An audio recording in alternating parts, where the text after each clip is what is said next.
Hello friends, welcome to my YouTube channel.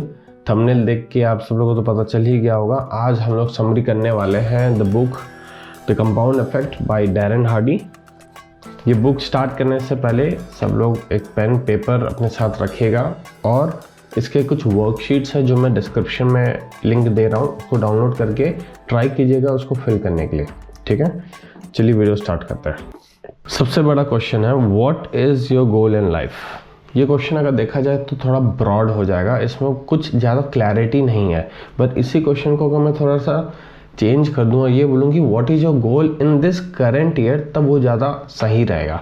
तो अपने pen paper में प्लीज़ लिखिए कि what is your goal in this current year और इसको कैसे अचीव करना है ये भी लिख लीजिए अभी। What is compound effect. Compound effect मतलब होता है कि हर बार थोड़ा थोड़ा आप करते जाइएगा, थोड़ा करते जाइएगा, तब जाके लास्ट में थोड़ा टाइम दीजिएगा और लास्ट में जाके देखिए तो आपको थोड़ा बड़ा रिजल्ट मिलेगा। इसको बोलते हैं कंपाउंड इफेक्ट। कुछ एग्जांपल से मैं इसको समझाता हूँ। जैसे कि ये देख रहे हैं आप सब लोगों ने ये गाना सुना ही होगा, शिव कैलाश। ठीक है, इनका नाम ऋषभ है। इन्हीं के यूट्यूब चैनल पे 10 साल पहले यहाँ पे इन्होंने एक वीडियो डाला है कि legend Ravishankar introduces youngest disable Rishabh. ये वाला वीडियो बहुत कम लोगों ने देखा होगा जब ये वीडियो आया होगा तब। बट आज के डेट पे जब ये वाला वीडियो आया है तब हम सबको पता चल चुका है कि ऋषभ कौन है। ये ऋषभ एक दिन में ये इतने बड़े स्टार नहीं बने हैं। ठीक है, 10 साल से ही कंटिन्यूसली मेहनत कर रहे थे और तब जाके इनका एक गाना आया है शिव कैलाश। हम लोग में बहुत सारे लोग हैं जो इनको जानते ही नहीं थे पहले। इस गाने के बाद हम लोगों ने इनको जानना पहचाना है। यहाँ पे एक और एग्जाम्पल से मैं आपको समझाता हूँ। ठीक है, बुक में ही एक एग्जाम्पल दिया गया है कि फॉर एग्जाम्पल आपके पास 2 चॉइस है। ठीक है, कि आज के आज आपको 30 लाख रुपए मिलेगा या फिर 1 रुपये मिलेगा जो हर रोज डबल होता जाएगा। आज अगर 1 रुपये है तो कल वो 2 हो जाएगा, फिर 4, फिर 8। तो आप इन दोनों में से कौन सा चॉइस चूज कीजिएगा। देखिए इसमें क्या होगा। आज के डेट पे 30 लाख है, वो 10th डे भी 30 लाख ही रहेगा और 30 डेज तक ये 30 लाख ही रहेगा। पर वहीं पे जो लोग 1 रुपी जिन्होंने चूज किया होगा, सेकेंड डे पे 2, थर्ड डे पे 4 रुपये, 10 दिन में 512 रुपये रहेगा, 18 दिन में वो 1,31,000 रहेगा। अभी भी अगर देखा जाए 30 लाख से कंपेयर किया जाए तो हम लोग बहुत नीचे हैं। ठीक है, जो भी ये 1 रुपये चूज किया होगा वो काफ़ी पछता रहे होंगे। अब ये देखिए 24th डे पे ये 83 लाख हो गया। मतलब 23rd डे से हमें चेंज दिखना स्टार्ट हो गया। ये 41 लाख है और इधर 30 लाख है और 30 डे आते आते यहाँ पे 53 लाख हो गया है और ये 30 लाख है। तो अब ये देखिए this is the power of compound effect कि 1 रुपये से स्टार्ट किए थे और 30 डेज तक ये 53 लाख पे चला गया। बुक में एक और एग्जांपल दिया गया है कि 3 दोस्त हैं। ठीक है, जिनका नाम है स्कॉट, लैरी एंड ब्रैड। यहाँ पे इन लोग ने अपने इनकम, रिजल्ट, रिलेशन, हैप्पीनेस, इन टॉपिक में से कुछ चॉइसेस चूज किए थे। ठीक है, जैसे स्कॉट ने क्या सिलेक्ट किया था कि मैं हर रोज 10 पेज पढ़ूंगा, ठीक, और थोड़ा सा पॉडकास्ट देखूंगा। लैरी ने क्या बोला कि भाई जो मेरा लाइफ चल रहा है, जहां जिंदगी लेके जाएगी मैं वहां जाऊंगा, आराम से जाऊंगा। और ब्रैड ने भी कुछ चॉइसेस लिए थे। ब्रैड के चॉइसेस थे, उसने एक नया टीवी लिया था तो ही वांटेड कि हर रोज वो आराम से टीवी के सामने बैठ के खाए, एक ड्रिंक पिए और कोई अच्छे शोज देखे। ठीक है, अच्छे शोज मतलब एंटरटेनिंग शोज देखे। देखिए 1 महीना बीत गया, 2, 3, 4, कोई चेंजेस नहीं दिख रहा है। 10 महीने में भी कोई चेंज नहीं दिख रहा है। 20 महीने में भी कोई चेंज नहीं दिख रहा है। बट 27 मंथ पे यहाँ चेंज दिखना स्टार्ट हुआ एंड 30 आते आते स्कॉट बहुत ज़्यादा चेंज हो गया। लैरी जहाँ पे था वहीं पे है और ब्रैड अपने हेल्थ और रिलेशन में नीचे गिर गया। ठीक है, तो यही कंपाउंड इफेक्ट का क्या वैल्यू है वो देखिए। Small and smart choices plus consistency and time. हर रोज टाइम देना है, तब जाके एक सर्टेन पीरियड ऑफ टाइम के बाद एक रेडिकल डिफरेंस आपको अपने लाइफ में दिखेगा। ये है power of compound effect. Micro mentality. इस बुक में कहा गया है कि हमें कुछ भी चीज़ माइक्रोवेव मेंटालिटी पे नहीं रखना चाहिए। माइक्रोवेव मेंटालिटी मतलब चुटकी बजा वो काम हो जाए। ऐसे सक्सेस भी जो चुटकी बजा के आता है वो चुटकी बजा के चला जाता है। इसलिए सक्सेस के लिए आपको पेशेंस रखना ज़रूरी है और टाइम देना ज़रूरी है। नाउ ये चैप्टर फर्स्ट कंप्लीट हो गया है। चैप्टर 1 के लास्ट में कुछ क्वेश्चंस हैं यहाँ पे जो मैंने यहाँ ऐसे लिख दिया है। वीडियो को पॉज कीजिएगा और इसको आंसर करने की कोशिश कीजिए। प्लस जो वर्कशीट आप लोगों ने डाउनलोड किया था उसमें से भी कुछ कुछ क्वेश्चंस को आंसर करने की कोशिश कीजिए। सेकेंड चैप्टर आता है चॉइसेस। आपके चॉइसेस ही आपको एक सर्टेन डेस्टिनेशन पे लेके जा सकते हैं। 4 पॉइंट यहाँ पे दिया हुआ है, wellbeing in phone, blaming others, owing 100% and trackers. सबसे पहले वेलबिंग इन फोन। सब लोग अपने अपने फ़ोन में, ठीक है, सेटिंग्स पे जाइए एक बार और वहाँ पे लिखिए वेल बीइंग। वेलबींग पे आ गए एंड व्यू एक्टिविटी डिटेल्स। यहाँ पे हम लोग इसमें खुद का देखिए, यहाँ पे पूरा एक ग्राफ दिया है कि मंडे को मैंने फ़ोन कितना यूज़ किया है, ट्यूसडे को कितना यूज़ किया है, वेडनेसडे को मैंने कितना फ़ोन यूज़ किया है और कहाँ कहाँ मैंने इस्तेमाल किया है। यूट्यूब पे, इंस्टाग्राम पे, चैट जीपीटी, व्हाट्सएप, गूगल। अगर देखा जाए तो कहीं पे भी मैंने अपना टाइम अच्छे से स्पेंड नहीं किया हुआ है, ठीक है, बस टाइम पास ही किया हुआ है मैंने, ठीक। वेलबिंग इन फोन में मैं आपको क्यों दिखा रहा था, क्योंकि ये आपको ट्रैक करने में हेल्प कर रहा है। आप अपना टाइम फ़ोन के साथ कितना स्पेंड कर रहे हैं वो यहाँ पे दिख रहा है और आपके चॉइसेस भी आपको दिख रहे हैं कि आप 1 घंटा पूरे दिन का आप सिर्फ इंस्टाग्राम चला रहे हैं। ये चॉइस गलत है। आपका चॉइस ही आपको अच्छे डेस्टिनेशन पे लेके जाता है। ब्लेमिंग अदर्स, यहाँ एक सेंटेंस दिया हुआ है बुक में ही, उन्होंने लिखा है the day you graduate from childhood to adulthood is a day you take full responsibility of your life. कभी भी दूसरों पे ब्लेम मत कीजिए।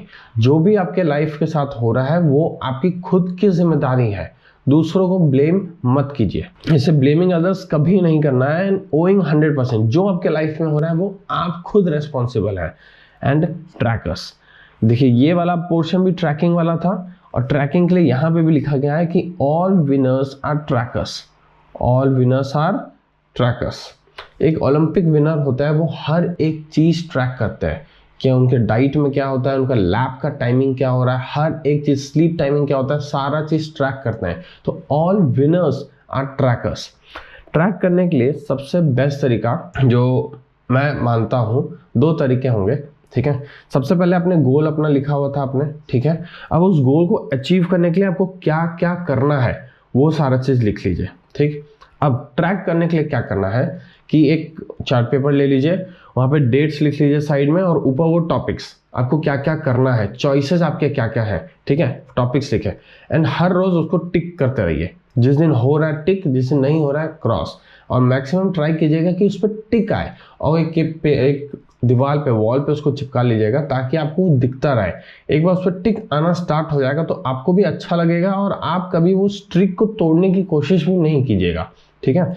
इसलिए हमेशा ट्रैक करते रहिए। आपका जो भी चीज़ हो, गोल है, उसके जो भी चॉइसेस हैं उसको ट्रैक करते रहिए। देखिए इसमें एक बहुत अच्छा सेंटेंस लिखा है कि what simple to do is also simple not to do.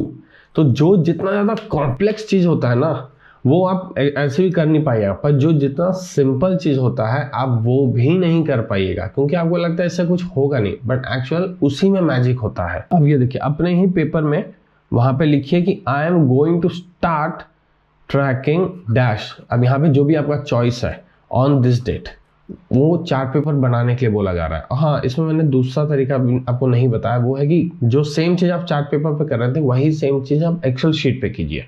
एक सॉफ्ट कॉपी या फिर हार्ड कॉपी रखिए। मैं ज़्यादा प्रेफर करता हूँ हार्ड कॉपी के लिए क्योंकि वो दीवार पे आपको दिखता रहता है। इस चैप्टर के भी लास्ट में कुछ क्वेश्चंस है, क्वेश्चन यहाँ लिखे हुए हैं।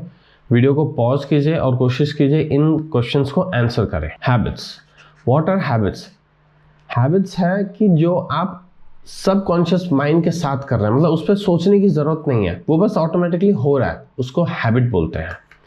देखो, N acquired mode of behaviour that has become nearly और completely involuntarily, यहाँ पे आपको ध्यान देने की जरूरत ही नहीं है, वो अपने आप हो रहा है। What is your why power? अब ये वाई पावर यहाँ पे क्यों फोकस किया, हैबिट से हम लोग डायरेक्टली वाई पावर पे क्यों कन्वर्ट हो गए। मान लीजिए एक प्लैंक है जो जमीन पे रखा हुआ है, ठीक है, आपको बोला जा रहा है कि इस पार्ट से आप इस पार्ट पे जाइए, ठीक है, और जाने के लिए आपको 500 रुपीज़ मिलेगा। आप आराम से जाइएगा, यहाँ पे कोई रिस्क है नहीं, गए और 500 रुपीज़ मिल गया। अब यही दूसरे केस में मान लीजिए ये प्लैंक दो बिल्डिंग के बीच में डाला हुआ है एंड आपको बोला जाए कि इस साइड से अब उस साइड जाना है आपको और अब आपको मिलेगा 500 रुपये, तो यहाँ पे रिस्क बढ़ गया है और इतने बड़े रिस्क के लिए जो रिवॉर्ड है ये सही नहीं है, ठीक है, या फिर ये अप्रोप्रिएट भी नहीं है। ओके, तो आप यहाँ पे नहीं जाइएगा। पर दूसरा केस कि यही प्लैंक छत पे है, यहाँ पे आपका बच्चा है, ठीक है, बिल्डिंग में आग लगी हुई है, तो अब आप जाइएगा भी, इसको बचा के और इसको वापस भी लेके आइएगा, ठीक है। ये क्यों किए, क्योंकि यहाँ पे एक वाई पावर था। आप क्यों ट्रैवल कर रहे हैं, टू सेव योर फैमिली। जो पहले जो वाई पावर था 500 रुपीज़, वो उतना इनफ नहीं था, ठीक है, बट जब बात आई कि टू सेव योर फैमिली, तब आप आग में गए भी और वहां से वापस भी आए। इसलिए बोला जा रहा है कि जो आपका वाई पावर है, जो आपका गोल है, वो गोल क्यों करना है वो इम्पॉर्टेंट है। तो आपका जो वाई पावर है वो बहुत कोर होना चाहिए और इम्पॉर्टेंट होना चाहिए, और दूसरी बात वो नेगेटिव नहीं होना चाहिए। जो भी नेगेटिव इंटेंशन से होता है ना, वो धीरे धीरे फेड आउट हो जाता है। तो ध्यान रखिएगा, जो भी आपका वाई पावर है वो नेगेटिव नहीं होना चाहिए, मतलब किसी दूसरे को नीचा नहीं दिखाना है, ठीक है, उससे बदला, ये सब नहीं। वाई पावर नेगेटिव नहीं होना चाहिए, हमेशा पॉजिटिव रखिएगा उसको। अब अपना वाई पावर हो गया और हैबिट्स हो गया। अब ये देखिए, यू प्लस चॉइसेस, आप अच्छे small smart choices, behaviour action में दिखा है, हैबिट रिपीटेड एक्शन, मतलब कंसिस्टेंसी और टाइम देना है, और मतलब टाइम दिया है यहाँ पे कंपाउंड इफेक्ट, तब जाके आप गोल पे जाइएगा। एक बहुत सिंपल चीज़ जो बुक ने समझाया है वो ये है कि किसी भी गोल को अचीव करने के लिए आपको चाहिए सिस्टम। सिस्टम चलाता कौन है, चॉइसेस। इस चॉइसेस को कंटिन्यूअसली आप थोड़ा थोड़ा हर रोज करते जाइएगा कंसिस्टेंसी के साथ, तो ये बनेगा हैबिट, और ये हैबिट चलाता है आपका सिस्टम, और फिर सिस्टम बनाता है आपको, ठीक। ये सिस्टम को फ्यूल करने के लिए यू नीड वाई पावर, वो कोर होना चाहिए, वो बहुत इंपॉर्टेंट होना चाहिए।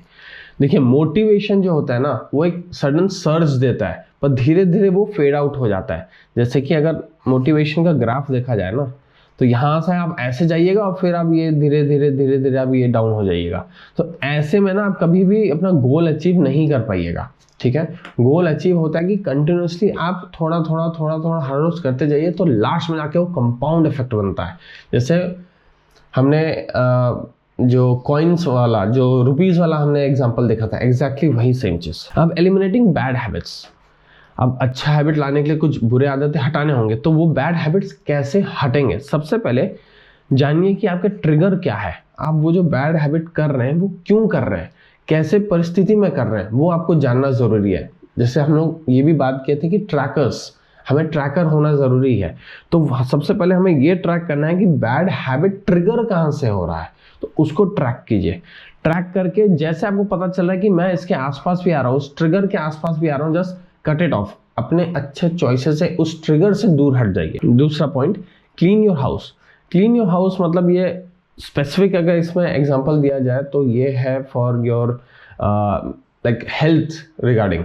आप अगर चाहते हैं कि आप स्मोकिंग छोड़ना है, ठीक है, या फिर दारू पीना छोड़ना है, bad habit, bad eating habits जो है वो हटाने हैं, तो उसके लिए पहले सबसे पहले घर पूरा साफ कर दीजिए। मतलब अगर आपके फ्रिज में चॉकलेट वॉकलेट है या कोल्ड ड्रिंक चिप्स है तो इसको हटा दीजिए। स्मोकिंग का आदत है तो भाई घर में बॉक्स ही मत लाइए, ठीक है।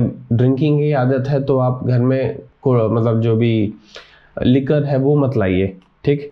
नाउ थर्ड पॉइंट क्या, swap it with healthier things. आप कुछ भी चीज़ हटाइएगा तो वहाँ पे एक वॉइड बन जाएगा, ठीक है, एक गैप। इस गैप को भरने के लिए अच्छे चीज़ों से इसको रिप्लेस कीजिए, मतलब लाइक गुड वेजिटेबल्स हो गए या स्नैक्स हो गए, हेल्दी स्नैक्स हो गए, उससे इसको रिप्लेस कीजिए। अब बैड हैबिट्स हटाने के लिए यहाँ पे दो मेथड है, एक है ईज इन मेथड और एक है जंप इन मेथड।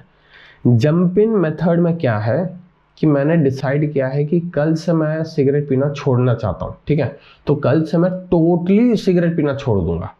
बहुत लोगों के साथ ये होता भी है कि वो जंप इन करते हैं, वो सक्सेसफुल हो जाते हैं, पर बहुत लोग हैं जो जंप इन से सक्सेसफुल नहीं हो पाते हैं। तो उनके लिए मेथड है ईज इन मेथड।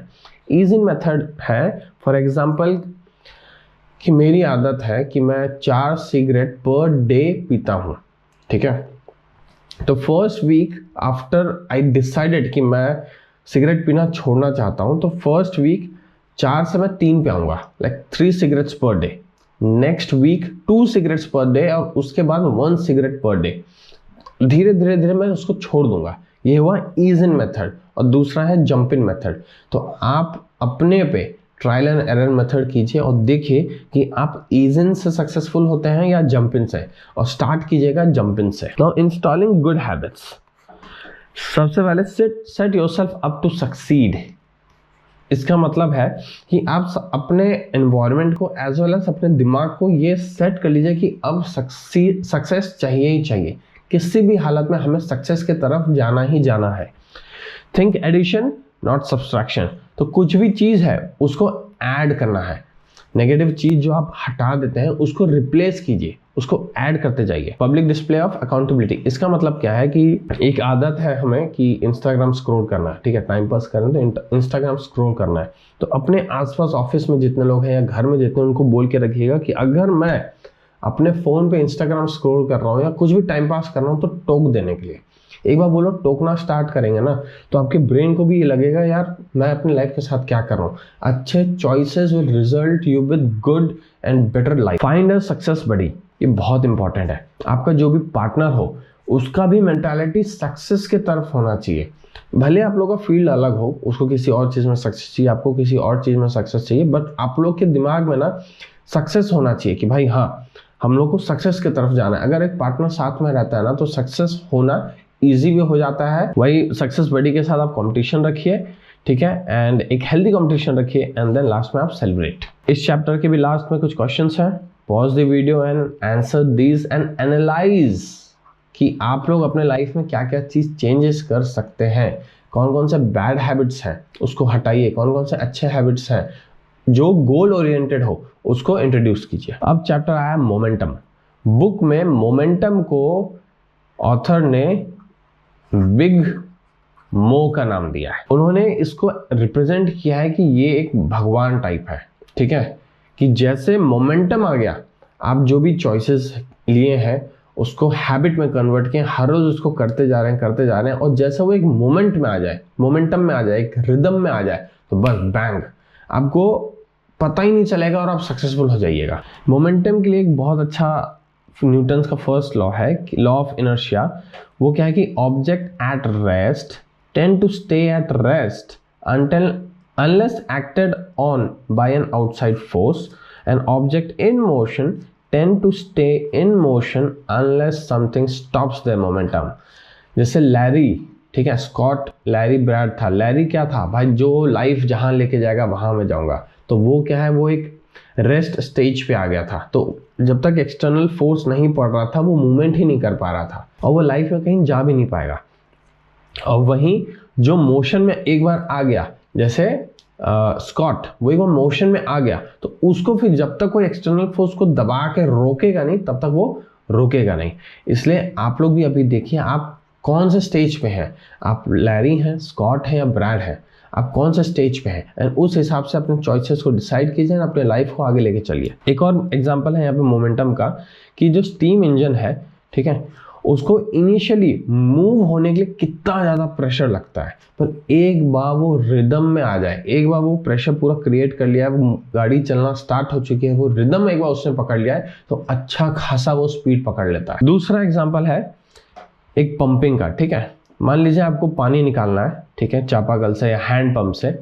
आप यहाँ पे कंटिन्यूसली हैंड पंप चलाते जा रहे हैं तो पानी क्या है, ऐसे सक्शन स्टार्ट होता है, ठीक है, पानी ऊपर आ रहा है, ऊपर आ रहा है, ऊपर आ रहा है, पर आपको कोई रिजल्ट, यहाँ पे कोई रिजल्ट नहीं दिख रहा है आपको, तो आपको क्या लग रहा है कि यार कुछ हो नहीं रहा है, एंड आप क्या करते हैं, पंप करना छोड़ देते हैं।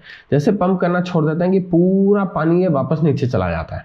देखिए इसमें क्या लिखा है कि the entire progress will suffer कि एक बार आप अपना जो भी कर रहे हैं, ठीक है, जो भी काम कर रहे हैं वो आप करना छोड़ दीजिएगा ना, तो पूरा का पूरा प्रोसेस आपका जीरो हो जाएगा।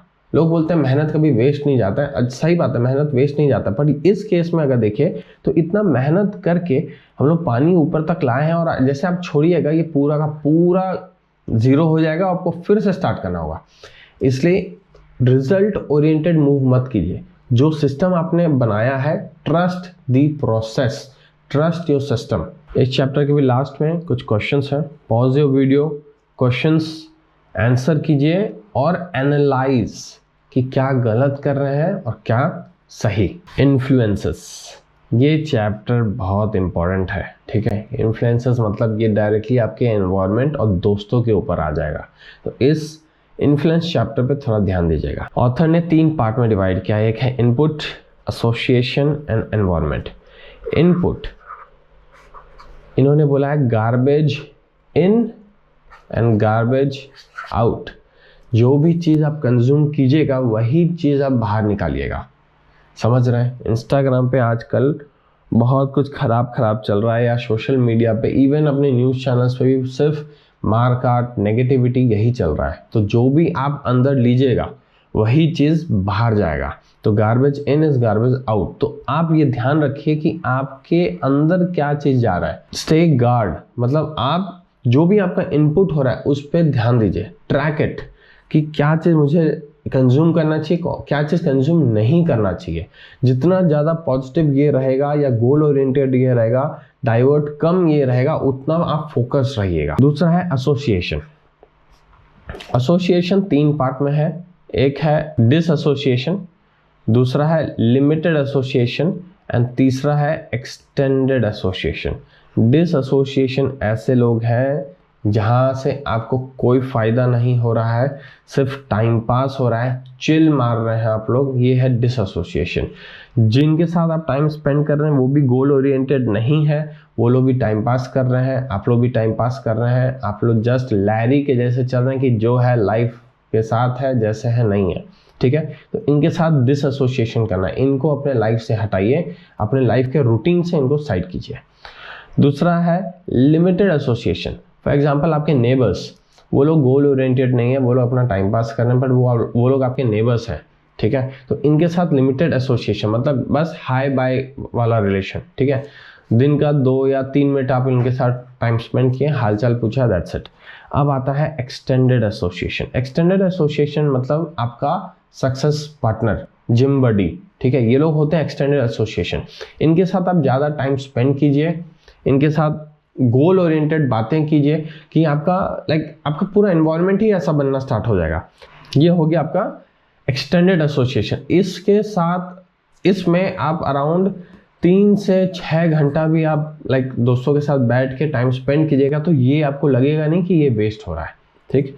अब आता है एनवायरनमेंट। एनवायरनमेंट सबसे पहले लोगों को लगता है कि घर परिवार कोई छोड़ नहीं सकता है। तो एनवायरनमेंट में क्या चेंज करना है? एनवायरनमेंट में आपको एसोसिएशन ही चेंज करना है, ठीक है। क्योंकि एसोसिएशन क्या होता है, average of 5 people is you, right. आपके आसपास जो भी 5 लोग हैं उनके एवरेज आप होते हैं। तो आपके आसपास ही ऐसे लोग हैं जो कुछ करना ही नहीं चाहते हैं, तो आप भी कुछ नहीं कर पाइएगा, ठीक है। इसलिए ध्यान से अपने एसोसिएशन ध्यान से चूज कीजिए और अपना एनवायरनमेंट भी। यहाँ पे एक और चीज ऑथर ने कहा है, मेंटर, ठीक है। एक अच्छा मेंटर चूज कीजिए। ऐसा नहीं है कि लाइफ में सिर्फ एक ही मेंटर होता है भाई, हर एक फेजेस में अलग अलग मेंटर्स होते हैं, हर एक फील्ड में अलग अलग मेंटर्स होते हैं। एक आदमी के 4-5 मेंटर्स हो सकते हैं, इसलिए मेंटर पे खर्च अगर करना हो तो कीजिए खर्च। जैसे कोई अच्छा कोर्स मिल रहा है, कुछ अच्छा मोटिवेशन वाली बातें हो रही हैं या गोल ओरिएंटेड बातें हो रही हैं, तो उस पर खर्च कीजिए। इवन अगर आपको इसके लिए ट्रैवल भी करना हो, थोड़ा दूर भी ट्रैवल करना हो, तो प्लीज़ डू ट्रैवल। मेंटर के लिए खर्च करें, टाइम स्पेंड करें, तो ये अच्छी बात है, कोई बुरा बात नहीं है। तो मेंटर पे हो सके तो ज़्यादा खर्च कीजिएगा। एक और चीज़, never ask advice of someone with whom you wouldn't want to trade places। अरे गहरे लोगों का एडवाइस मत लीजिए, उनके साथ उठिए बैठिए मत, ठीक है। एडवाइस उनसे लीजिए जो आपसे पोजीशन पे एक हायर रैंक पे हो, ठीक है। आप आप लाइक उनको आइडियलाइज करें तो आप उनसे एडवाइसेस ले सकते हैं। इसलिए एडवाइस किससे लेना है, नहीं लेना है, ये एकदम साफ और स्पेसिफिक इसमें बताया गया है। इस चैप्टर में भी लास्ट में कुछ क्वेश्चंस हैं, आंसर कीजिए अच्छे तरीके से और इसको भी एनालाइज कीजिए कि लाइफ में कौन सा एनवायरनमेंट अच्छा है, कौन सा इन्फ्लुएंस अच्छा है, क्या चीज़ अंदर जा रहा है, नहीं जा रहा है, अच्छे से इसको एनालाइज कीजिए। एक्सेलरेशन, और ये है हमारा लास्ट टॉपिक। एक्सेलरेशन मतलब यहाँ पे ऑथर ने कहा है कि जैसे अब आपको लगे कि यार मैं बहुत टाइम से इसको करते जा रहा हूँ, ठीक है, वही सेम चीज़ रिपीट हो रहा है पर लाइफ में कुछ हो नहीं रहा है। लाइक हैंड पंप हम पंप करते जा रहे हैं पर वो हो नहीं रहा है। खुद पे डाउट आना स्टार्ट हो जाए कि यार ये जो मैं पंप कर रहा हूँ क्या सही में पानी आ भी रहा है क्या। इस टाइप का डाउट अगर अपने ऊपर आना स्टार्ट हो जाए तो वहाँ पे क्या करना है, जस्ट एक्सेलरेट, मतलब पूरा जोर लगा दीजिए, पूरा का पूरा जोर लगा दीजिए। यहाँ पे जो आप जोर लगाइएगा वो आपका एक्चुअल प्रोग्रेस है। The real growth happens with what you do after you are at the wall. जैसे आप एकदम अपना लास्ट पॉइंट पे जा चुके हैं, उसके बाद आप कितना खींचते हैं वो प्रोग्रेस होता है। That is the actual progress. Arnold ने भी एक मस्त चीज बोला है, the cheating principle. Cheating principle में उन्होंने क्या कहा है कि उन्होंने एक एग्जांपल ये दिया है कि आप बेंच प्रेस कर रहे हैं, ठीक है, तो 10 kg है, अच्छा खासा आप बेंच प्रेस कर रहे हैं एंड आपने डिसाइड किया है कि हम 10 रेपिटेशंस करेंगे। गुड, 10 रेपिटेशंस आपने किया है और अब आप बारबेल रख दीजिएगा। नहीं, यहाँ रखना नहीं है, यहाँ पे थोड़ा सा चीटिंग कर लीजिए। चीटिंग क्या करना है, अपने साथ जो भी है उनको बोलिए थोड़ा सा सपोर्ट देने के लिए, थोड़े सा सपोर्ट के साथ 5 रेपिटेशन आप और कर लीजिए। अगर सपोर्ट मिलता है तो थोड़ा सा वेट कम हो जाता है, ठीक है, तो इसमें क्या आप थोड़ा सा चीटिंग कर लिए, थोड़ा सा वेट कम करके आपने और रेपिटेशन मार दिया, तो ये जो एक्स्ट्रा 5 रेपिटेशन आपने मारा है ये आपका एक्चुअल प्रोग्रेस है। इसलिए जो भी आपका गोल है उसमें थोड़ा बहुत कहीं अगर चीटिंग करना हो, थोड़ा बहुत हैबिट को लेके, तो प्लीज डू इट, वो अच्छी बात। ये भी क्वेश्चंस आ गए लास्ट में, इसको आंसर कीजिए और एनालाइज कीजिए। नाउ हमने कंपाउंड इफेक्ट का पूरा समरी खत्म कर दिया है। मैं होप करता हूं कि मैंने अच्छे तरीके से आपको एक्सप्लेन किया होगा, बट रीडिंग बुक और just listening to the summary ये दोनों एक दूसरे के सप्लीमेंट्स नहीं है। बुक रीडिंग का एक अलग एक्सपीरियंस होता है। अगर ये बुक आप लोग को लेना होगा तो लिंक में मैं इसका डिस्क्रिप्शन में मैं इसका लिंक डाल देता हूँ, तो वहाँ पे जाके आप इस बुक को ले सकते हैं। प्लस आपका जो भी गोल है, चॉइसेस हैं, उस पर ध्यान दीजिए, आपके हैबिट्स अच्छे हैबिट्स बनाइए and achieve your goal in this current year. Be precise and particular. That's it. Stay sexy, look hot and be an example. Bye.